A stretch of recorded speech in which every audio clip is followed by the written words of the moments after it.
I thought I'd take you for a little walk around my vegetable garden and show you some of the ways that I am planting flowers around with my vegetables and having fun with that. Right here are some volunteer sweet peas that grew where my potatoes are, and they smell absolutely wonderful. Right here I have what is called a honeyberry, which is supposed to be similar to a blueberry and do better in the more alkaline soil of Idaho. But around it I had fun planting gazanias that I grew from seed. It's still a little bit overcast here this morning in spite of the hot humidity, so they're not bloomed yet. But when they open up, they're quite brilliant. Okay, here they are all opened up. I think this pairing right here is going to be very fun. I've never done this before. You can see I've got the portulaca or moss rose planted at the base of the pole beans that are going to grow up the trellis there.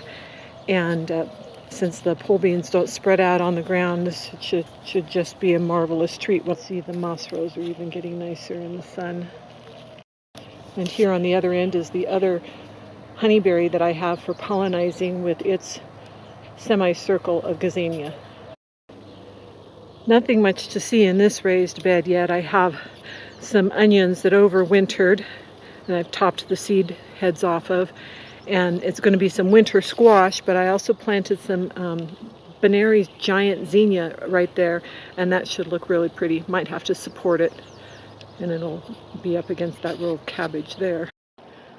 So here we are at the tail end of August. It's August 29th, and I'm very pleased with how my zinnias have grown up from inside of my winter squash is doing down there. You really brighten it up.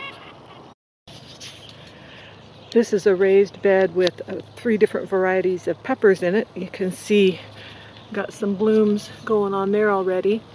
But what I did around the edges, I've got a couple of the midnight candy phlox. They bloom at night and they smell really good. And then I have a bunch of dahlias that I planted from seed, and they're doing well right there. No blossoms yet, but they're looking healthy.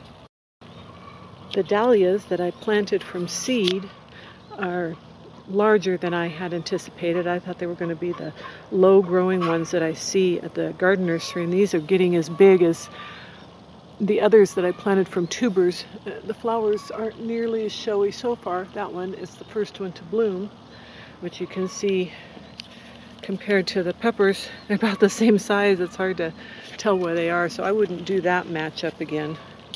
Although I am interested in seeing what the rest of the blooms will be like. I'm getting one right there. Kind of late, but not a total failure. So here are the other dahlias all along there, and you can see they're going gangbusters. Much prefer planting them by tuber and getting such a brilliant show of them since July. And over here you can see my peas need to be picked. But what's fun is I have some volunteer nasturtiums in there. Here's another one over here, and that just really brightens things up. Here in this neighboring raised bed, I have some pumpkins growing in with my corn that's just barely starting to sprout over there. And I was just going to tell you that last year I tried letting vines, Heavenly Blue Morning Glories, grow up on my corn stalk.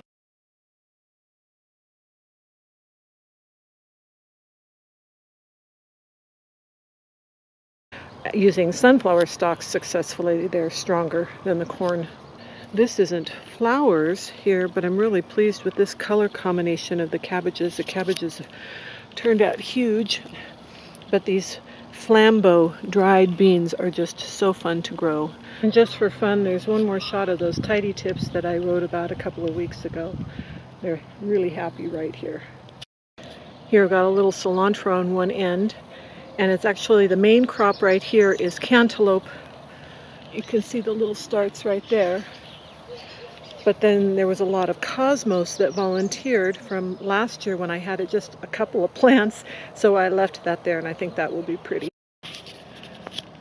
The cosmos that were all volunteer, and I left here where I've got this basil that's looking real pretty right now, some Thai basil, and I planted some cantaloupe, which is actually growing up the trellis by itself for the first time. I've always had to work with it before, so I wonder if it's doing that simply because there was so much other stuff here down at the bottom. Letting the petunias volunteer here next to the habanero didn't do so great. This habanero is probably 1/10 the size of the one I have in the front yard. This is actually more of a backwards scenario because I've got the habanero growing in the flower bed. All I have right here is some hens and chicks going to seed. Nice big pink roses over here. Habaneros seem like they wait till the last possible minute to get big and mature, but I have high hopes. It's just good to come take an overall look and see that it looks all pretty, even if there are weeds hiding in certain spots that I'm not showing you right now.